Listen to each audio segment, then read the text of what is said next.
ESBR boxing. We are back, myself and Paul. That means only one thing: we're here in preview mode, and we are here in world championship preview mode here down at the super flyweight division. We're talking about one with a rising star. Well, I say a rising star, a man who already is a star in many ways. Jesse Bam Rodriguez, who's fighting Pedro Guevara at the Wells Fargo Center, Philadelphia, for the WBC World Super Flyweight Championship. Now, Paul, not much needs to be said, does it, about Bam Rodriguez? We've covered him many times on the preview show as he's sort of making his way through the well, I suppose, known fighters. We look at Estrada last time, Sonny Edwards, obviously, Gonzalez, Rungvisai, Quadras, all these names that have just been ticked off the list like this, left, right, and centre. We've been sort of following them. I suppose the question I'm going to ask you, really, Paul, is look at those names, the run that Bam is on at the super flyweight division. Do you think Bam is unbeatable? And then we'll come on maybe to beyond that as well. Do you see anyone around those divisions unbeatable? But first and foremost, at this division, is Bam unbeatable, Paul?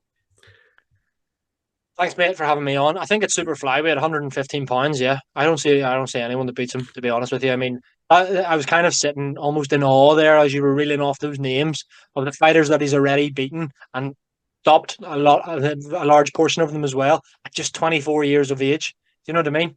He's 2 years younger than me now. After me turning 26 the other week, and it's just scary to think that he is like one of the pound for pound stars already, probably top 10. It could go on to be like he could go on to dominate. And when the likes of Crawford have retired, your Canelos, your Usyks, even your Inouye's, Jesse Bam Rodriguez has still got like at least 10 years in this game if he wants to fight on until his mid 30s. Like it's incredible.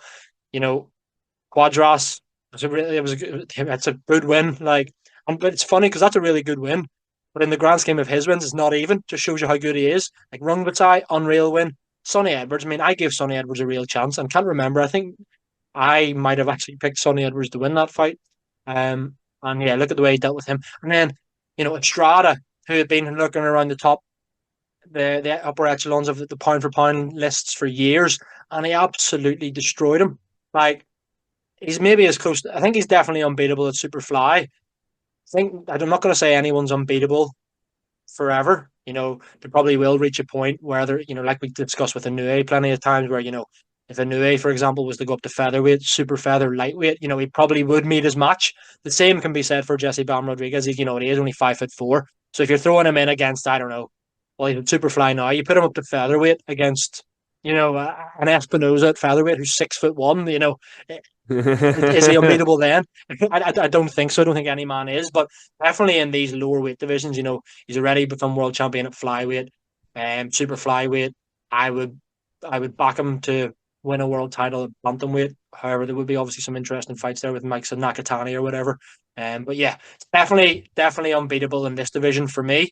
But yeah, not so sure if from the end of the career he will be unbeatable, depending on how many weight divisions he goes through. No, thank you for a very erudite answer. I think I actually agree with you. I think in this division, certainly. But let's play a little. I suppose let's play a little. I suppose maybe a little sort of fantasy, or maybe sort of track his career maybe through the years here, and just see how far we think he can then move through the weights. Obviously, you mentioned there to fly, but moving up to sort of bantamweight, you've got like some Nakatani, obviously in that division as well. Obviously, and then Nishida, but I suppose Nakatani's the one, isn't he? Really? Do you think if you were going to put Bam Rodriguez up there at bantam, do you think that he could win? He could beat Nakatani in that fight? Would you make him favourite? Would you make it 50-50? How do you see that fight playing out, Paul? I mean, that fight's just a complete disgrace. Like it's so good. It is. Oh, it's unbelievable. Whether or not we see it anytime soon, I doubt it because if anything, it looks like Nakatani might go up to Mm. Super Bantam to face Inoue in the all Japanese affair, maybe even in 2025. But it sounds ridiculous to say it, but you they're all 50-50s. Well, maybe not 50-50s, but they're all super close. Like you can make a case for anyone. You look at Jesse Bam Rodriguez and think, no, he couldn't beat Nakatani. Look at the way Nakatani's been dealing with people. Then look at, as we said, look at the way Bam dealt with Estrada, Sonny Edwards, Rungvisai. You know what I mean? Rungvisai and Estrada are legends of the sport, Hall of Famers, like some of the best fighters we've ever seen in those divisions. And yes, they might have been nearing the end of the career or a little bit past their best, but he absolutely destroyed them all. I mean, it's just incredible. So whether or not he would be able to do that against someone who's young and fresh like Nakatani as well, or who's in their prime like Inoue, I don't know, but mate, I feel like I'm copping out a little bit here and kind of sitting on the fence, getting a few splinters.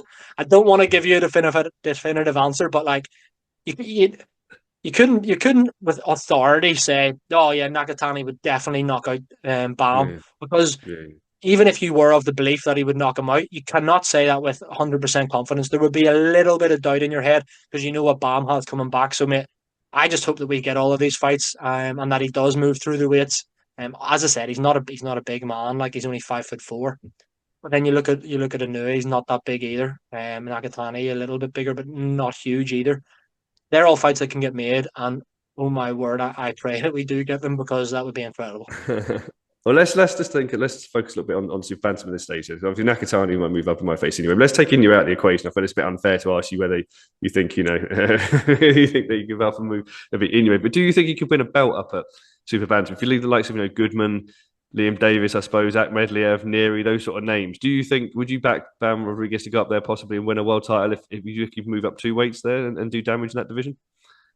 100%. I'm short and sweet. I could definitely see him win a world title there. Whether or not he could win, I mean, there's a few tough fights there. We saw Lewis nearly put a Inoue on his arse, so he's clearly a frightening puncher. Yeah, I would back him to beat Liam Davis, no harm, and I would back him to beat Sam Goodman as well. So you're Akhmadaliev. That's another good fight, but again, Akhmadaliev has been beaten before. I could see Jesse Bam Rodriguez beating him as well. So yeah, I think he can definitely go up to super bantamweight. What about you?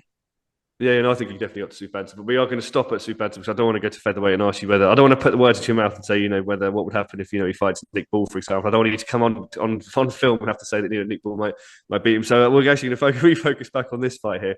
Obviously, Jesse Rodriguez is fighting Pedro Guevara. I don't know if I'm pronouncing that right. Please let me know in the comments whether I am or not. But obviously, he comes into this fight with a victory, split decision victory over Andrew Maloney, which is a good win. A good win there, so obviously sort of credible. Has also had a fight against Quadras, lost that by split decision. So I suppose you say maybe not on the level of Jesse Rodriguez, especially if Rodriguez is firing.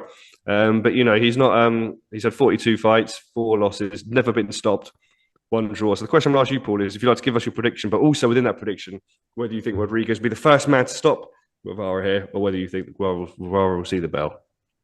I mean, it's a really interesting one for me because on the surface, you look at this and think 42 wins, class, nearly over half of them by knockout, good in those weights. But I actually look at his losses more, and you think, oh, someone that's lost 4 times, what, blah blah blah. You look at every single one of his losses, right? And none of them have been unanimous. It's all splits or majorities, so they've been super super close fights. You could argue maybe without being an expert in all of those 4 fights and watching every single one of them extensively and scoring them. There's probably a couple of them you think he maybe would have been unlucky not to win. So he's clearly got something about him, Pedro Guevara.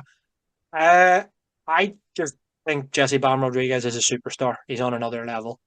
The way he's dealt with people recently is just phenomenal. So I am going to say yes, Jesse Bam Rodriguez becomes the first man to stop Pedro Guevara. He is just that good. This is all about Jesse Bam Rodriguez. This is the Bam show, and he's going to get another knockout to move to 21-0 with 14 stoppages at just 24 years old. Scary, scary good, mate.